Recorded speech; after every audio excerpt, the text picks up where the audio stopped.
So today we are going to talk about the general structure of gastrointestinal tract. Especially we are going to talk about the different layers of gastrointestinal tract from the upper end of esophagus up to the anus, right? If you start from the upper end of the esophagus up to the anus, gastrointestinal system primarily consists of 4 basic layers, right? These 4 basic layers are: number 1, mucosa. Mucosa is the most inner layer of the gastrointestinal system, right, on the luminal side. Now, the mucosa consists of epithelium, right, epithelial layer, and plus it consists of connective tissue around the epithelial layer, and this small layer of connective tissue around the epithelial layer, this is called lamina propria. What is it called? Lamina propria, right? Innermost layer was epithelium, and just outside the epithelium, right, there is lamina propria, which is layer of connective tissue having blood vessels and lymphatics and some nerves and some glands even. And then just outside the lamina propria, there is another thin layer of muscles, and this layer is called muscularis mucosae. Muscularis mucosae.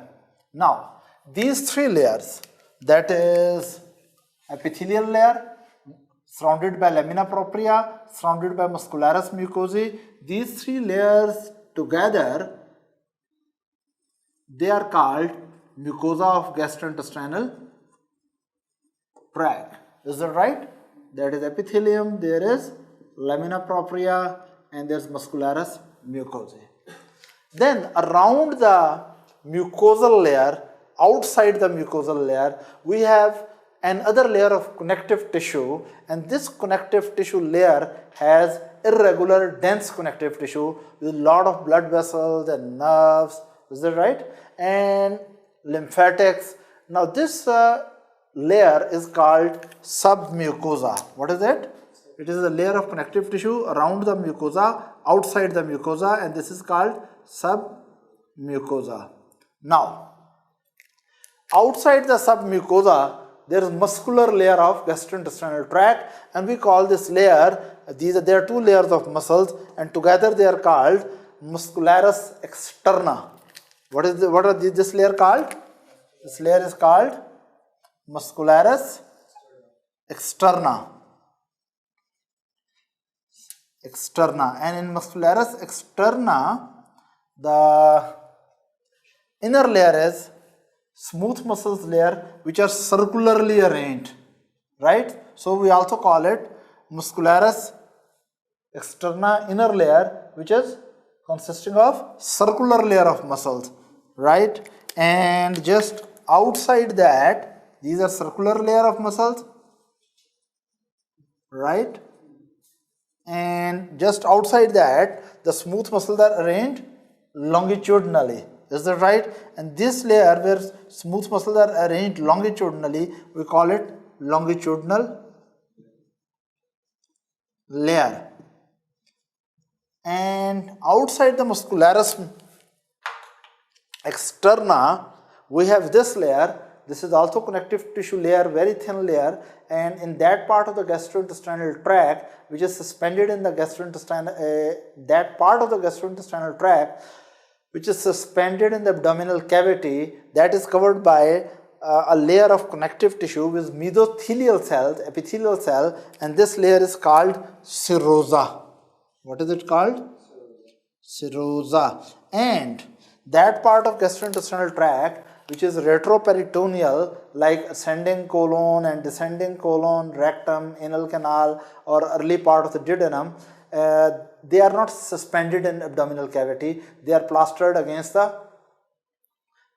you can say, posterior wall of abdomen, right? So they don't have serosa. They have just connective tissue between the gastrointestinal part and the posterior wall of abdomen, and that is called adventitia. Adventitia. So in brief, we can say if we start from the upper end of the esophagus up to the, of course, esophagus and stomach, duodenum, jejunum, ileum, then there is cecum along with the appendix, right? Cecum, ascending colon, transverse colon, descending colon, sigmoid colon, rectum, and then anal canal. So from all these layers primarily consist of how many basic layers? 4, right? All these part of the gastrointestinal tract. Innermost is mucosa. Then mucosa is surrounded by connective tissue layer called submucosa, which is surrounded by, yes, muscle layer, which is called muscularis externa, and all these structures are outside, surrounded by the serosa in the suspended part of gastrointestinal tract, and adventitia, where part of the gastrointestinal tract is not suspended in abdominal cavity, right? Now let's go into detail of mucosa, right? If we are going to discuss in detail mucosa, first of all, I will discuss the features of epithelium, then I will go detail of lamina propria, and then I will discuss the muscularis mucosae, right? So one by one we will study all 4 layers, but first of all, I am going to discuss these 3 components of mucosa.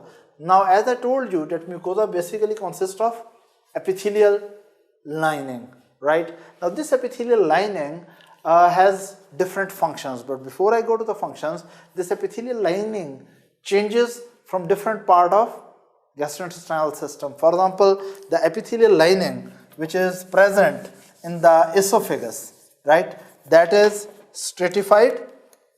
I'm going to talk about epithelial lining that in the esophagus. Okay, let me draw the GIT tract first of all.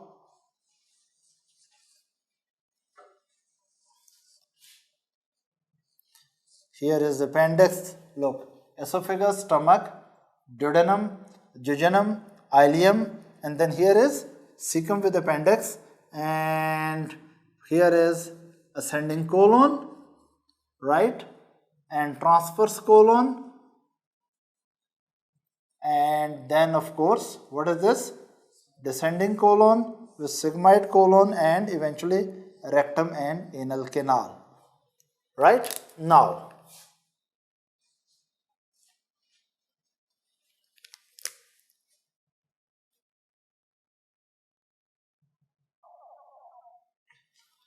Now let me tell you, first of all, we are going to talk about epithelium of the gastrointestinal system, right? Again, epithelium in esophagus is specially designed so that it can protect against the abrasions of the food when food is passing through that. So it is actually a protective epithelium, an epithelium which is present in the esophagus, that is stratified squamous epithelium. What is the kind of epithelium here? Stratified squamous epithelium. Then we come to the epithelium in the stomach. The epithelial lining which is present in mucosa of the stomach, that is simple columnar. But this simple columnar epithelium is without any goblet cells, right? What was here? Stratified squamous epithelium. Here it is simple columnar but no goblet cells, right? Then epithelium which lines the mucosa of duodenum and jejunum and the ileum, all of this is lined by simple columnar with goblet cells. So what is the difference in epithelium of esophagus and stomach? Esophagus stratified squamous and stomach is columnar but no goblet cells.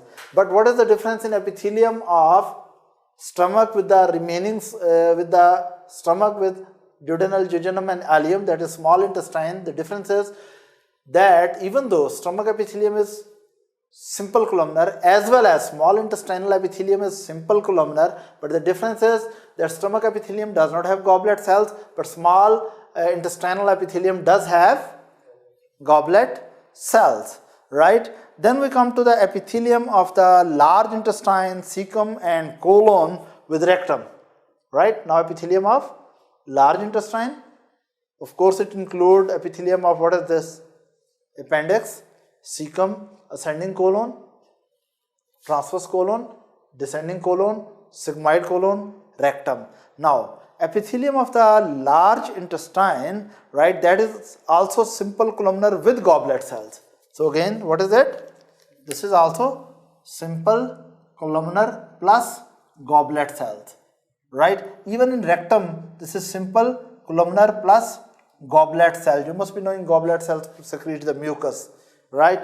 So we'll talk about anal canal just later, right?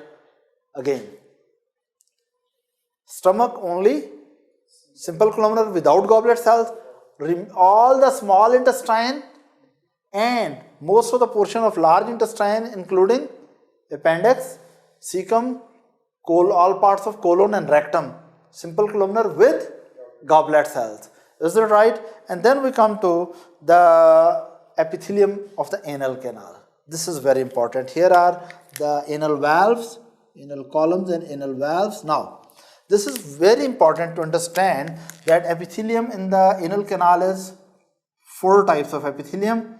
It changes. Now, the part of the epithelium, part of the anal canal, right, because of anal canal which is just adjacent to the rectum, that is simple columnar epithelium, right? So this point is simple columnar. If you go just below that, right, then you will find that there is simple cuboidal. So it means simple columnar epithelium, as you go down in the anus distally, it will convert from simple columnar to simple cuboidal, but below the anal valves, then it will become stratified squamous non-keratinized epithelium. Stratified squamous non-keratinized epithelium, and most distal part of the anus is stratified squamous keratinized epithelium. Keratinized epithelium. Any question up to this?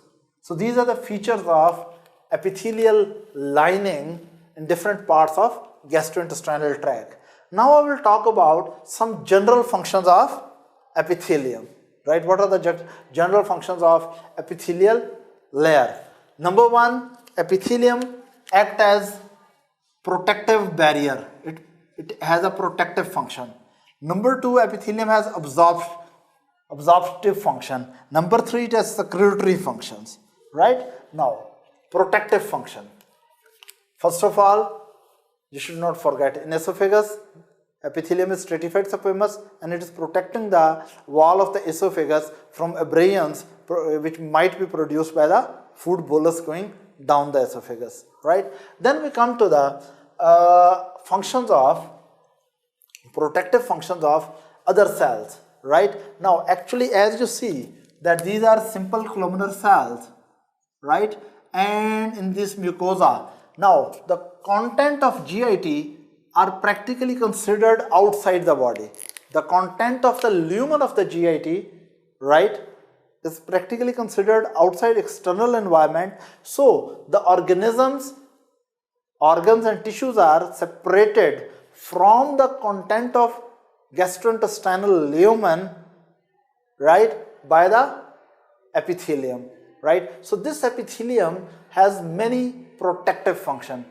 For example, it does not allow the pathogens to enter, right? It does not allow antigens to enter, right? So what are the protective functions of epithelium of the mucosa of gastrointestinal tract? That it acts as a barrier for the foreign antigens, it acts as a barrier for pathogens, it acts as a barrier for other noxious substances, right?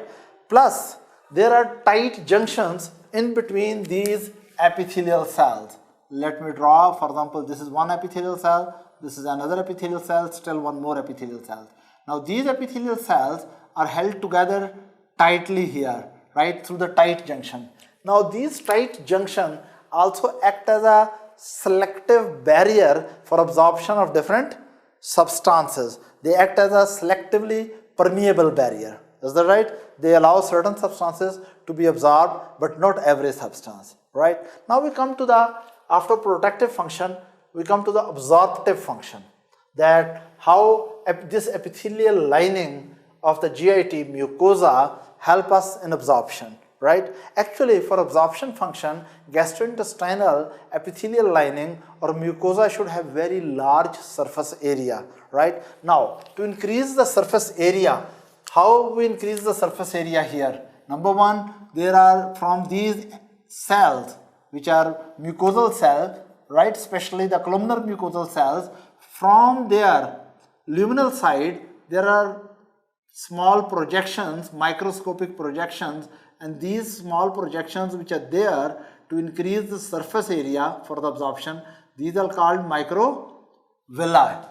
So absorption purpose, number one, there are microvilli, right? These are microscopic, right? Very small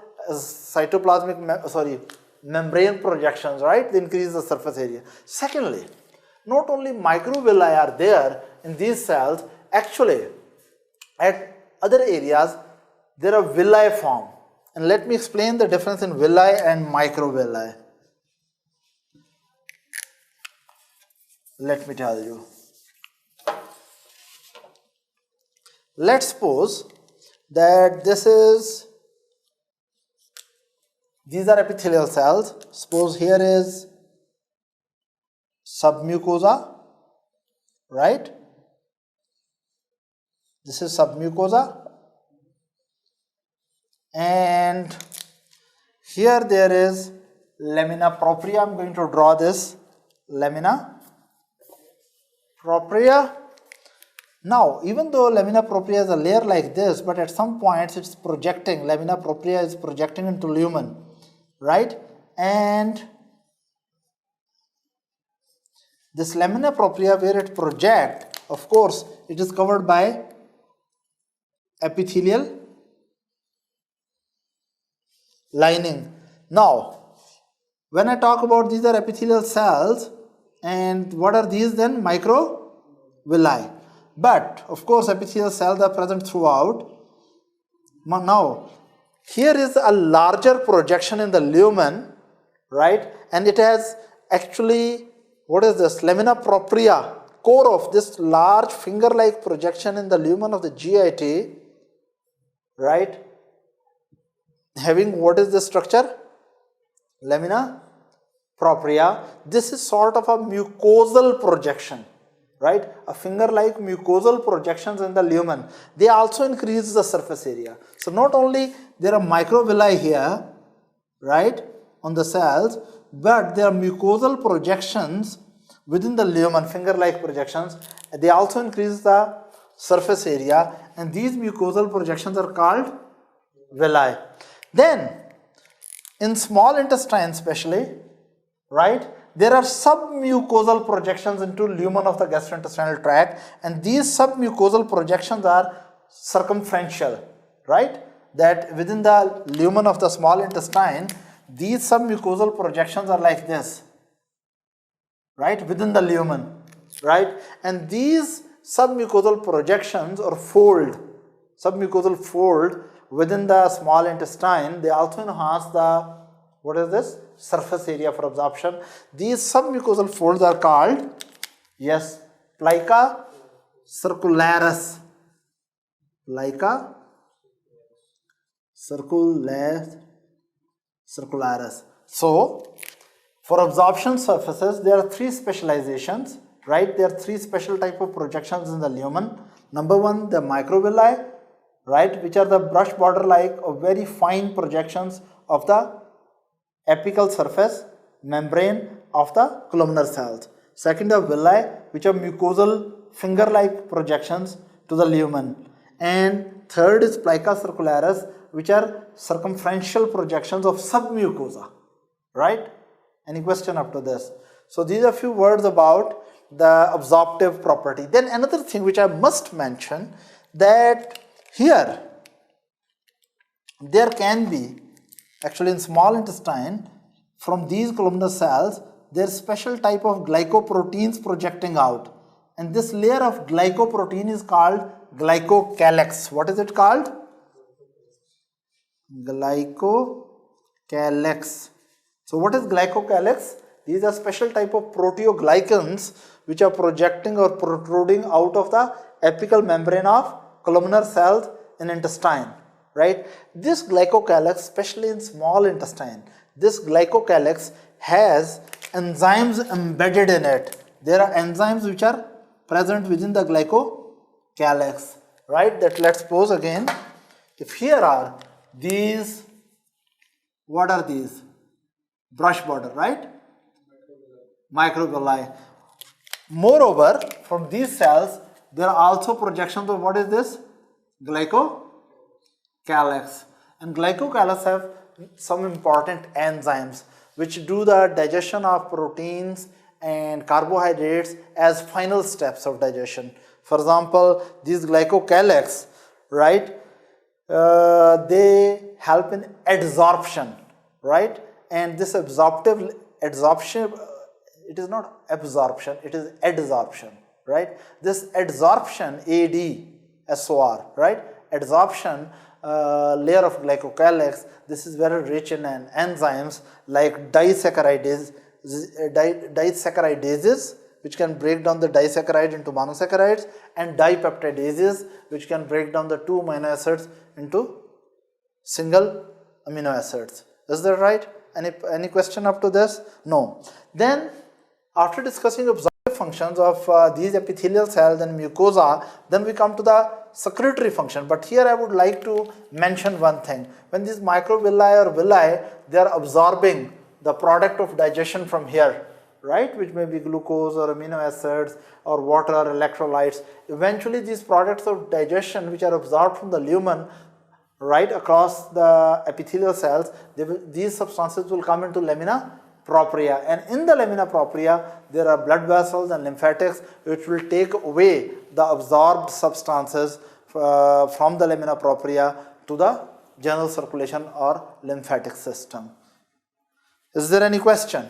Now we come to the secretory functions of mucosa, or especially from epithelial cells. The epithelial cells of gastrointestinal system, they can produce different types of secretions. For example, they can secrete enzymes, right? Enzymes, and of course we should not forget that epithelial cells, right, they can also secrete mucus, right, for lubricative purpose and protective purpose. So these cells, right, epithelial cells, they can produce mucus for lubrication purpose and protective functions. They can secrete different kind of enzymes, right, and they can also secrete hormones and even antibodies. They can secrete hormones, these epithelial cells of GIT, and they can also secrete antibodies. But here you need to remember that even though these cells secrete enzymes and secrete the mucus, and they can secrete hormones, right? Of course, hormones they are secreting to the, not to the luminal side. Hormones they secrete to the lamina propria side so that they are taken away through the blood. Plus, they secrete the antibodies to the lumen. Which antibodies especially produce? Secrete, not produce, but they secrete their IgA. Is that right? Now, immunoglobulin of the gut. Now, this IgA which is produced here, secreted here, originally is produced not by the epithelial cells. This IgA is produced by the immune cells lying in the, plasma cells which are lying in lamina propria. So basically immune cells in lamina propria release the IgA, which is taken up by these epithelial cell, and epithelial cell add to every 2 molecule of IgA one secretory unit and then secrete the IgA over there. Do you have any question over here? Right, so after these things, then I would like to talk about a few words about the glands, right, that these mucosal cells, right, these epithelial mucosal cells, they can also produce certain, what is this, invaginations in the wall of the gastrointestinal system and produce enzymes. And the enzymes these epithelial cells can produce, let me show you the wall of GIT in a simple way, and then I show you about the enzymes which are produced by this. As you know that this is epithelial lining, right? Outside it there is, what is here, lamina propria, very good. Outside that there is muscularis mucosae, right, and outside that what is there? Yes, submucosa, right, and then there is, yes, 2 layers of, what is this, circular layer and longitudinal layer of muscularis, right? And after that, at the end we have, this is longitudinal layer of muscles, and outside we have what? Serosa or adventitia, right? Now, let me put the glands in perspective. Now, some of the glands, they just invaginate up to lamina propria, right? These epithelial cells go up to the lamina propria. These are called mucosal glands. What are these glands? Because they are limited up to the mucosa, so we call them just what kind of glands? We call them mucosal glands. Then there are some invaginations which go up to, what is this? Submucosa. Is that right? And these glandular components which go up to the submucosa, right? These are called submucosal glands. So there are mucosal glands and there are submucosal glands. Important thing is mucosal glands are limited up to lamina propria. Submucosal gland go through the lamina propria and go through the, yes, muscularis mucosae, and they have their deeper components present in submucosa. Here you should remember, especially in the duodenum, there are special glands which are present in the submucosa of duodenum. They are called Brunner's gland. What are those glands called? Brunner's gland. Brunner, N-E-R-S, Brunner's gland. They especially produce some alkaline secretion, right, in duodenum, so that the chyme which is coming from the stomach, which is acidic, that acid can be neutralized, right? Brunner's gland. So there can be mucosal glands, there can be, yes, submucosal glands, and then, yes, there can be glands which can go all the way, yes, outside the gastrointestinal wall, right? They go all the way out, and these glands are located outside, and through ducts, the ducts which pass through all the layers of wall of gastrointestinal tract, and those ducts release the secretions of the gland in the lumen of the GIT. These glands are called extramural glands. So how many types of glands are there? Yes, there are mucosal glands, right? There are submucosal glands. And what are these? These are called extramural gland. Mural means wall. They are outside the wall of the gastrointestinal tract. Can you tell me some glands which are extramural? Classically, you can talk about pancreas and you can talk about the liver. Liver and pancreas are very big glands which release their secretions through the ducts in the duodenum. Is that right? So there are mucosal glands, right? There are submucosal glands and there are extramural glands. Do you have any question up to this? There's no question, so let's have a break.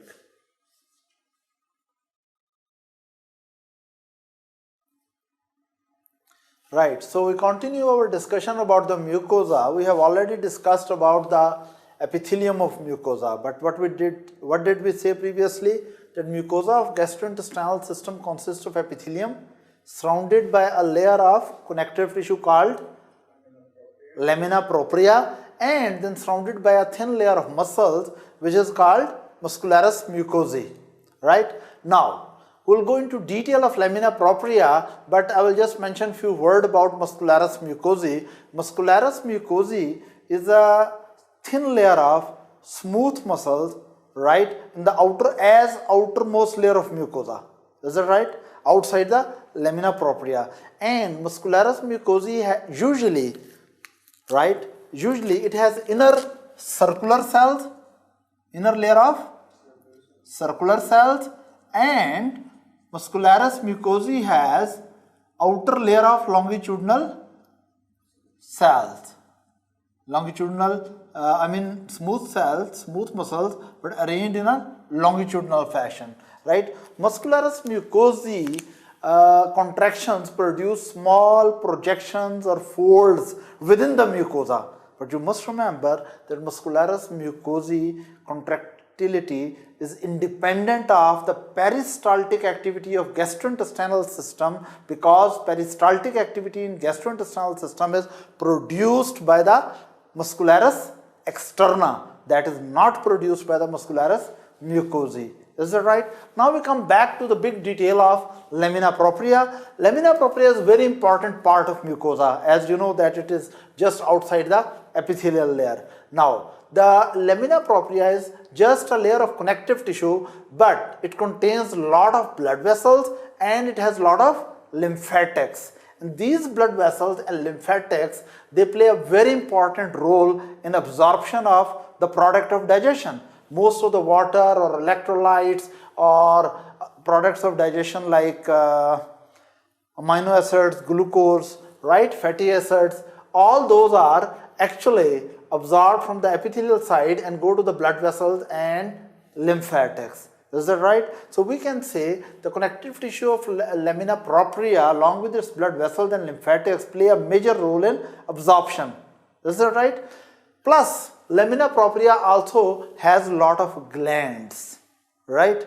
A lot of glands, we'll talk about them into detail later, right? Plus, lamina propria has a lot of lymphoid tissue, and of course it's very understandable that because a lot of pathogens or microbes can enter into gastrointestinal tract or they are present in the lumen of gastrointestinal tract, right? So, if some pathogens enter or antigens enter through the mucosal layer, there should be lymphoid tissue present just under the epithelial lining so that this lymphoid tissue can build up an appropriate immune response. So again, in a nutshell, lamina propria is a connective tissue layer just outside the epithelium and inside the muscularis mucosae within, of course, gastrointestinal mucosa. Lamina propria is number one, what? Lot of blood vessels and lymphatics which especially play a very important role in absorption, right? Number two, it has a lot of glands which play a role in secretions.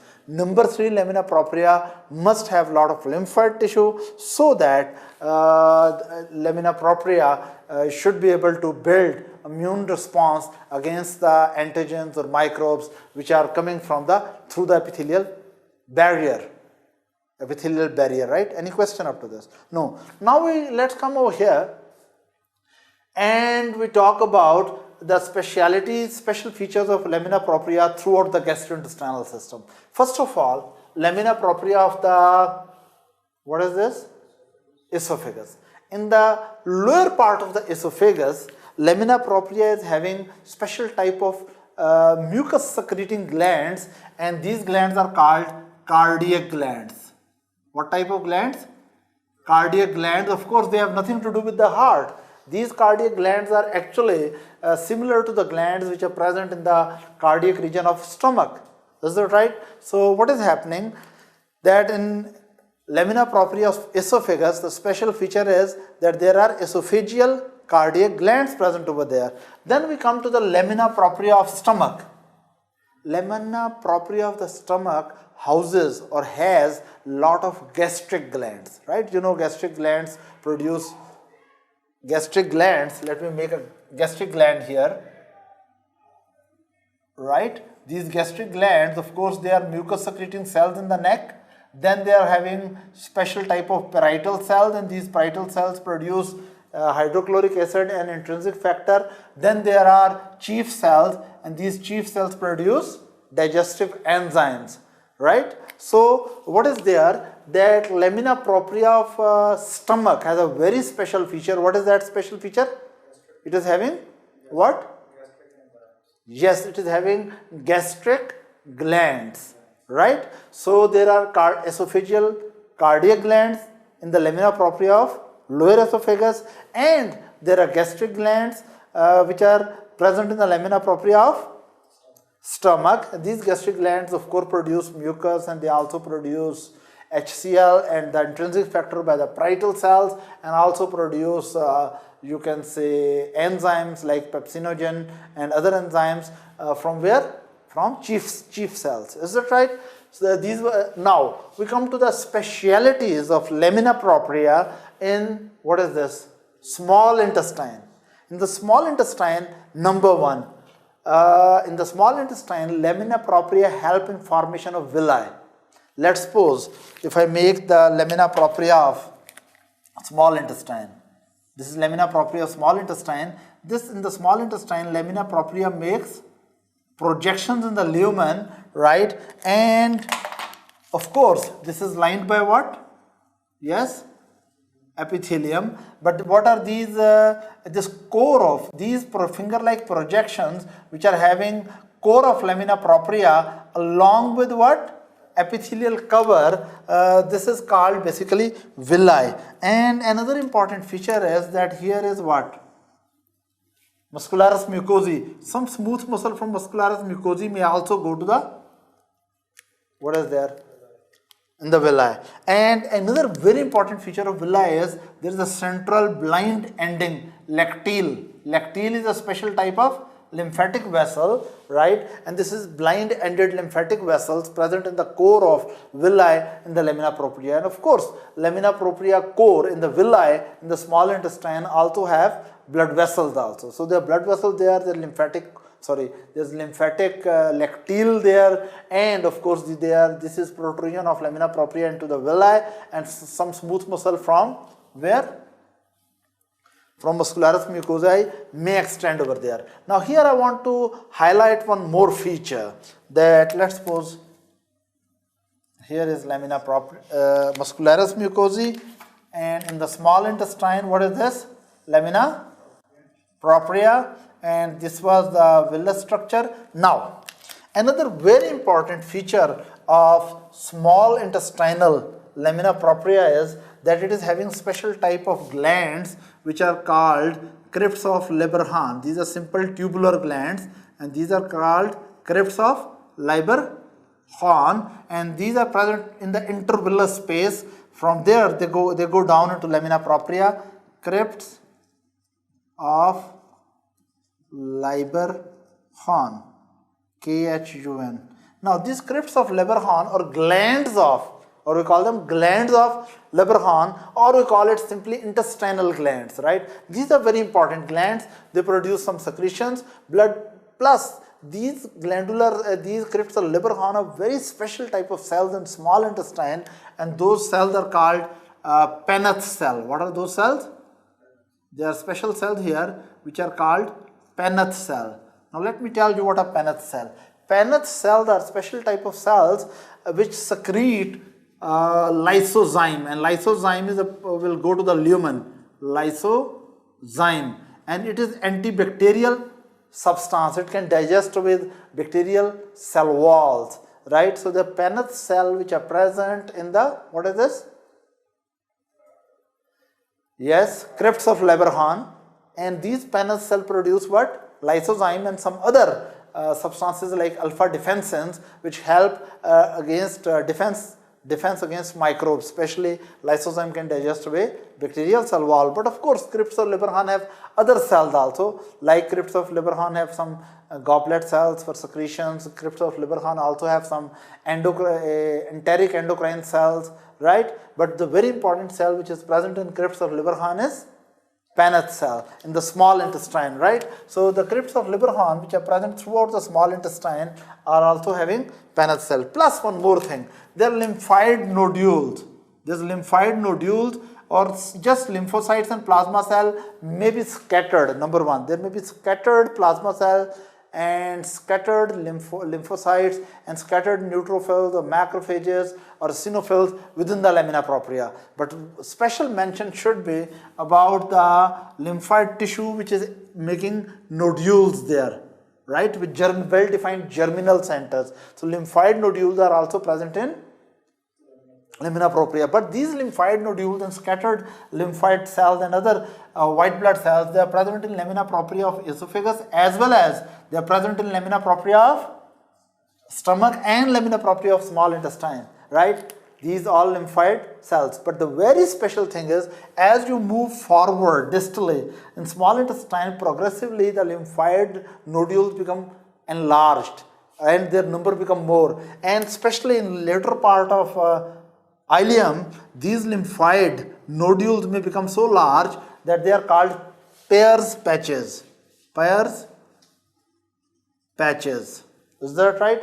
Now again, what I was talking about, that if you just compare the glands, then we'll say that in lamina propria of esophagus there are cardiac glands, lamina propria of stomach there are gastric gland, lamina propria of small intestine mean duodenum, jejunum and ileum. They are having intestinal glands which are also called crypts of liver horn. Is that right? So, cardiac glands in esophagus, lamina propria, gastric glands in stomach and crypts of liver horn which are present throughout the small intestine, right? And then I was talking about the lymphoid tissue, especially in the ileum. There are very large masses of lymphoid tissue which are primarily present in the lamina propria, but they may extend up to submucosa. These are called Pear's patches, and over the surface of Pear patches there are very special type of cells, and these special type of cells which are present over the surface of the Pear's patches, these are called M cells. What are these cells? These are M cells. Don't confuse M cells with the Paneth cell. Paneth cells are present in base of crypts of liver horn. But M cells, M stands for microfold because these cells have small folds. So these are called microfold cells or M cells which are present on the Pear's patches or large lymphoid nodule, and these are antigen transporting cell. Antigen transporting cell mean that from the lumen of the GIT, these cells can take bacteria or they can take virus or sometimes they can take small parasites, right, or some big macro molecules of antigens, and they can transport, right, from the luminal side to the underlying lymphoid tissue. Is that right? But remember, these M cells are not antigen presenting cells. They are different from the macrophages and other antigen presenting cells. These M cells, which are microfold cells, which are present in the small intestine, they are just present on the luminal side, right, over the Pear's patches of large lymphoid nodules. Is that right? And they transport the sample antigens from the lumen of the GIT to the underlying lymphoid tissue. Am I clear? Now we come to the large intestine. Now, if we talk about the large intestine, the lamina propria of large intestine, like other lamina propria, of course, it does have scattered lymphoid tissue and lymphoid nodules. It does have blood vessels and lymphatics, right? But the special thing which I would love to mention about the lamina propria of the large intestine is that it does have lymphoid tissue and it does have crypts of liver horn. In what is this? Appendix, cecum, and ascending colon, transverse colon, descending colon, sigmoid colon, and rectum. All from here up to here, it is having number one lymphoid nodules and scattered lymphoid tissue, plus, but not Pear's patches. Pear's patches are very large aggregate of lymphoid tissue which are especially present in small intestine and ileum. Plus, they are having crypts of liver horn, but they do not have intestinal villi, right? So again, large intestine does not have intestinal villi. Intestinal villi is a special feature of small intestine. But crypts of liver horn are present in small intestine as well as crypts of liver horn are present in large intestine, but there is one difference. That crypts of liver horn of small intestine have Paneth cell, but crypts of liver horn of large intestine do not have Paneth cells, right? Crypts of liver horn of large intestine do not have Paneth cells. Is that right? Then, and of course there are no villi. Do you have any question up to this? There's no. Now the last but not the least, there are some features of the lamina propria in anus. Lamina propria in the anus is having very important veins, right? Venous channels, sometimes they get distended, right? We'll talk about them later. Number two, they are also having lymphoid tissue, right? And other white blood cells.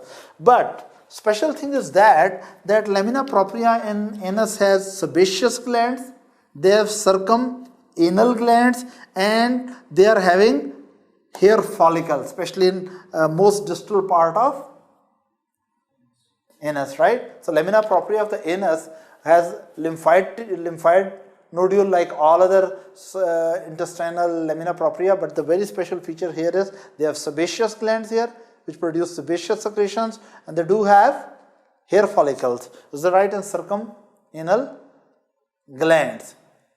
Any question you have up to this? So if I asked you about the lamina propria of esophagus, cardiac glands. Lamina propria of stomach, yes, gastric glands. Lamina propria of small intestine, intestinal glands or crypts or Langerhans with Paneth cell. Lamina propria of large intestine, which glands? I'm only talking about glands, yes. Crypts or Langerhans without Paneth cell. And in anus, what is there? There are sebaceous glands, circuminal glands and hair follicles also. Blood vessels are present and lymphatics are present throughout the lamina propria. Lymphoid tissue is present throughout the lamina propria. But special thing you need to remember that in the small intestine and ileum especially, they are very large lymphoid aggregate called Peyer's patches, and they are having M cells over them which transport the antigens from the lumen to that. Okay, let's have a break.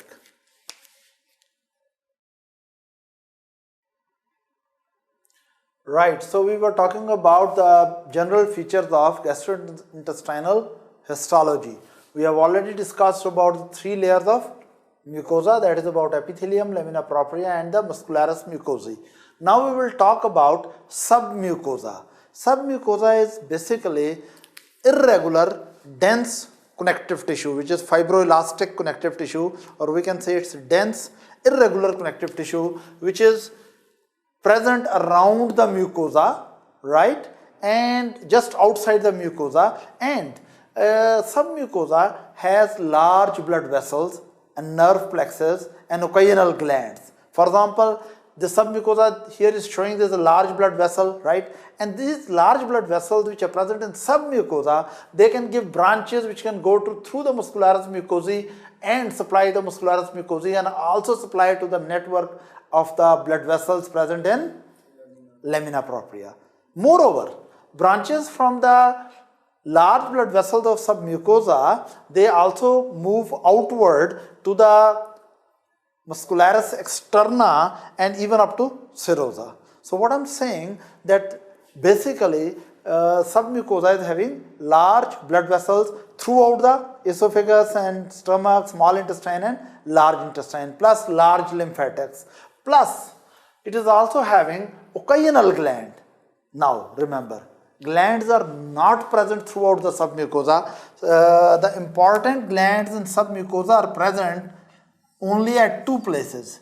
Number 1, there are some glands present in submucosa of esophagus.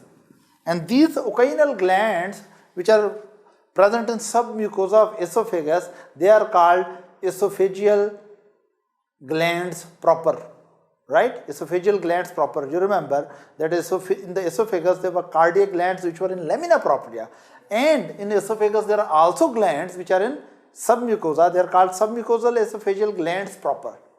Secondly, other important area where there are submucosal glands is duodenum. In the duodenum there are very important submucosal glands, right, and these submucosal glands are called glands of Brunner's, and these submucosal glands release alkaline secretions so that they can neutralize the acidic chyme which is coming from the stomach.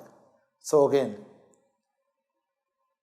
that in lamina propria there are glands present in throughout the lamina propria, right? But as far as submucosa is concerned, if you want to remember only one site, remember the duodenum with Brunner gland. But if you can remember the second site, then remember submucosal glands proper in the esophagus. Is that right? Then we can say the very important component of the submucosa is that it has a very special type of submucosal nerve plexus. Is that right? We'll talk about later also. There's another nerve plexus present in muscularis externa between the circular layer and what is this? Longitudinal layer, right? So there are 2 very important nerve plexus present in gastrointestinal wall. One is in the submucosa, or more accurately speaking, a nerve plexus present on the outer part of submucosa just inside the circular layer of muscularis externa. Second, you can say plexus is present between the circular layer of muscularis externa and longitudinal layer of muscularis externa. The first plexus is called submucosal plexus, and second plexus which is present over here in between these two layers, that is called myenteric plexus. Myenteric plexus. And submucosal plexus is also called Meissner's plexus. Right? So submucosal nerve plexus is also called Meissner's plexus, and myenteric plexus, nerve plexus, is also called Orbach plexus. Orbach plexus. Now I will go into detail of submucosal plexus which is present where? In, of course, submucosa. Actually, number one, it has sensory fibers which are going along with the parasympathetic route. It has sensory fibers which are going along the sympathetic route, and it is having postganglionic sympathetic fibers, plus this plexus has last part of preganglionic parasympathetic fibers. For example, this is the vagus nerve bringing parasympathetic fibers. So last part of preganglionic sympathetic fibers, then cell bodies of parasympathetic postganglionic fibers, and fibers, unmyelinated fibers of postganglionic parasympathetic fibers. So how many types of fibers are there? There are sensory fibers there in submucosal plexus. There are preganglionic and postganglionic parasympathetic fibers, and there are postganglionic sympathetic fibers, and there are cell bodies of parasympathetic postganglionic fibers. Is that right? In the same way, the plexus which is between the circular layer and longitudinal layer, it also have, what is this?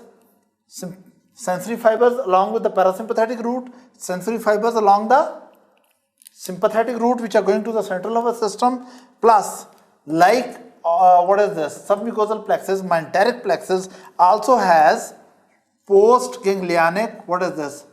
Sympathetic fibers, and like like submucosal plexus, myenteric plexus which is between the circular layer and the longitudinal layer of muscles in the muscularis externa, it has preganglionic, what is this?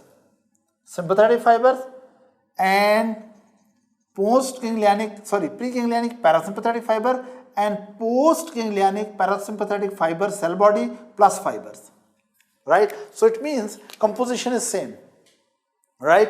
In case of submucosal plexus and myenteric plexus, but their location is different. But here you need to understand, submucosal plexus mainly regulate the blood vessels in the lamina propria and blood vessel and blood flow in submucosa, plus submucosal plexus regulate, because its fibers go to the mucosa and regulate the secretions from the mucosa and regulate the absorption system from mucosa. Is that right? So submucosal plexus is mainly concerned with the secretions and absorption from mucosa, plus it helps in movement of muscularis mucosae. But this myenteric plexus is mainly concerned with the GIT motility, right, by the circular layer and longitudinal layer of muscularis externa, especially peristalsis and segmentation movement and other movements. Is that right? Any question you have up to here?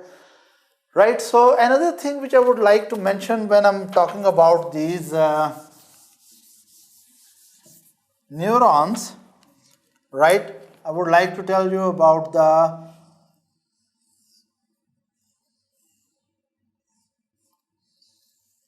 it's a very simple diagram, but I just want to tell the parasympathetic supply which is coming to intestine, right?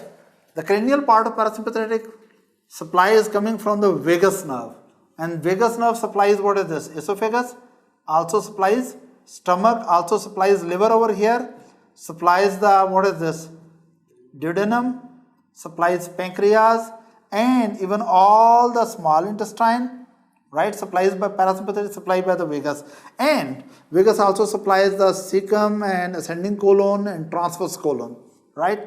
But beyond this point, right, the last part of large intestine, the parasympathetic supply is coming from sacral plexus S2 and 3, and right, and these sacral fibers parasympathetic come and supply the rectum, supply sigmoid colon and also ascending colon.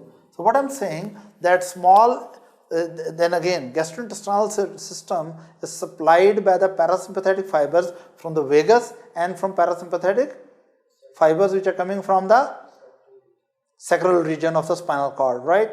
And basically vagus supply from esophagus up to esophagus, yes, stomach, duodenum, jejunum, ileum, associated glands like pancreas and liver. Vagus also supply the cecum, yes, ascending colon and transverse colon, or a part of a transverse colon, and rest of the large intestine is supplied by the parasympathetic fibers coming from the sacral system. Do you have any question?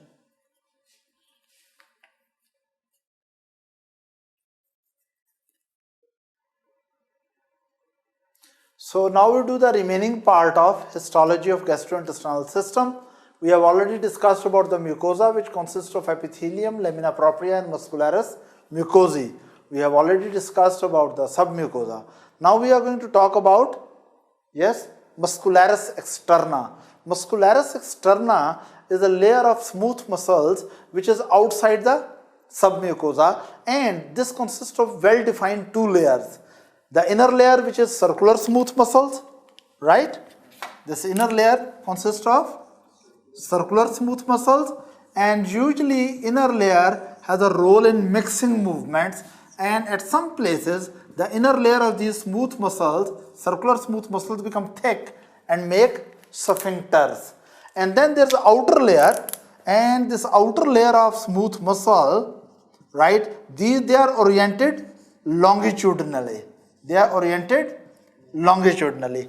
And a very important point which you should know, as I mentioned previously, that between the inner circular layer and outer longitudinal layer of smooth muscles, there is a very important nerve plexus which is called myenteric plexus, or the other name is Auerbach plexus. And as I mentioned previously, this plexus has preganglionic sympathetic fibers.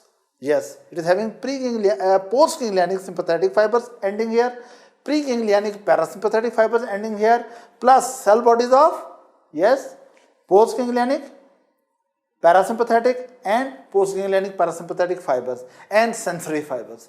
Is that right? This is about the Auerbach plexus or myenteric plexus, which regulate the contractility and movement of GIT, right, from the circular muscle layer and longitudinal muscle layer. You must be well aware that circular layer is involved mostly in mixing movements and sphincters control, and longitudinal layer is very important in peristalsis. Right?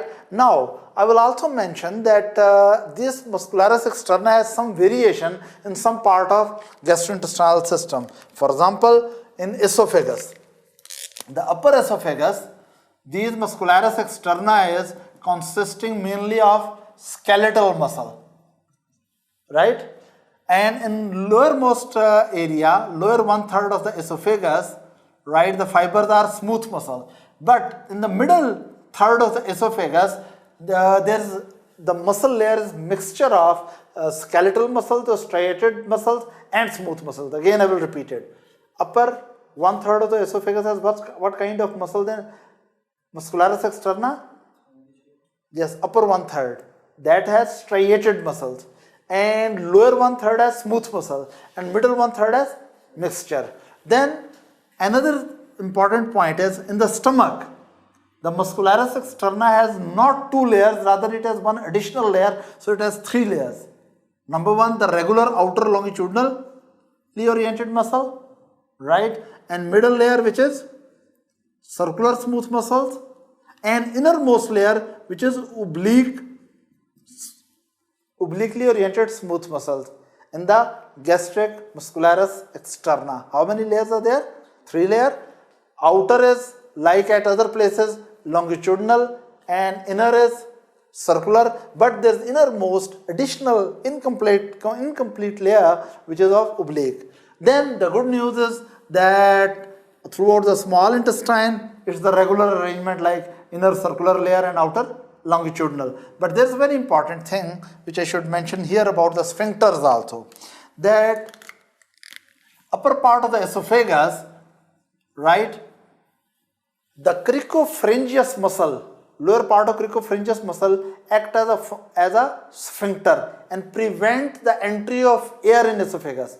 and lower part of the esophagus, the smooth muscle here become thickened, right, and makes a functional sphincter which prevent the reflux from the gastric content to the esophagus. So what we can say, there is upper esophageal sphincter or superior esophageal sphincter which is made of striated muscle or lower part of the cricopharyngeus muscle and prevent the entry of air to the esophagus, and lower esophageal sphincter which is a functional sphincter just made of slightly thicker layer of smooth muscles here which have high tone, and they prevent the regurgitation of gastric content, acidic contents to the lower part of esophagus.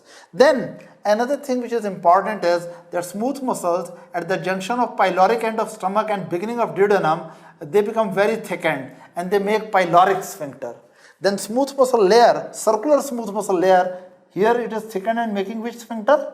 Pyloric sphincter, and circular smooth muscle layer at the end of the ileum make ileocecal sphincter or valve.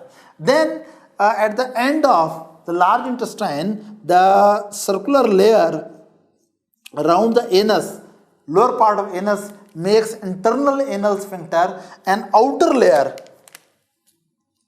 here in the outermost part of the anus, that is making external anal sphincter which is under voluntary control or which is basically striated muscles. Is that right? But again, let's continue. The upper 1/3 is striated muscles. I'm talking general rule is that inner layer is usually circular and outer layer is smooth muscle oriented longitudinal. But there are some variations in some part. Important variations are: number 1, uppermost part of esophagus act as superior esophageal sphincter, which is the lowermost fibers of cricopharyngeus muscle, and they prevent the entry of air there. Then upper 1/3 of the fibers are striated muscle fibers. Lowermost fibers, lower 1/3 of the esophagus are smooth muscle fibers, and lowermost fibers have high tone, right, and produce lower esophageal sphincter which prevent the regurgitation of or reflux of acidic gastric content to the lower esophagus, and middle of the esophagus have some smooth muscles and striated muscles mixture, right. Then in the stomach, outermost is longitudinal, middle layer is circular, but there is an additional innermost layer which is basically obliquely oriented smooth muscles.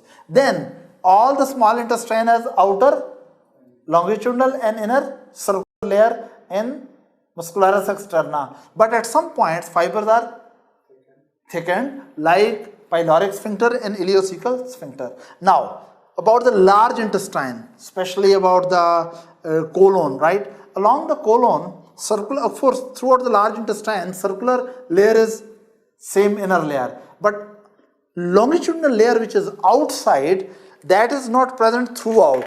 Rather, the longitudinal layer is not present throughout around it, rather it makes 3, what is this? Thickening. For example, if I make, this is suppose colon, then of course circular layer is present throughout. Okay, let me make it here. Circular layer is present throughout, right? But longitudinal layer is thickened only in 3 areas. Here it is thickened here, and it is thickened here. So it is not present throughout. It is like 3 thickened ribbons, right? These are called tinea coli. What they are called? Tinea coli. And these tinea coli, when they contract, right, when they contract tinea coli, let's suppose there are tinea coli here, there's another here, and another here. When they contract, then what happens? They produce sacculations of colon, right? These are called hostra. Is that right? So what I'm saying, that specialization or variation of muscularis externa in large gut is that outer longitudinal muscles are not arranged throughout around the wall, they are arranged in 3 ribbons. Is that right? Do you have any question up to this? There's no question. So we were talking about, now we talk about the last layer, and last layer is the serosa or adventitia. As I told you that serosa is present. Serosa is actually having mesothelial cells here with little underlying connective tissue. Serosa is present, right, in all that part of the gastrointestinal system which is suspended in abdominal cavity. For example, around the stomach there is serosa, around the some part of the jejunum, and around some part of the duodenum which is not retroperitoneal, and all of the jejunum and ileum, and then transverse colon there is serosa. Serosa is just mesothelial cells with little connective tissue around the, as making outermost layer of the wall of the gastrointestinal system. But adventitia is just connective tissue without these mesothelial cells, and adventitia is connective tissue layer as outermost part of the gastrointestinal system, where gastrointestinal system is attached with the abdominal cavity or attached with the pelvic cavity. For example, thoracic part of esophagus, right, some part of the duodenum which is retroperitoneal, and then retroperitoneal component of the large intestine, right, all of them are attached with the abdominal cavity or with the pelvic cavity with the connective tissue called adventitia, right.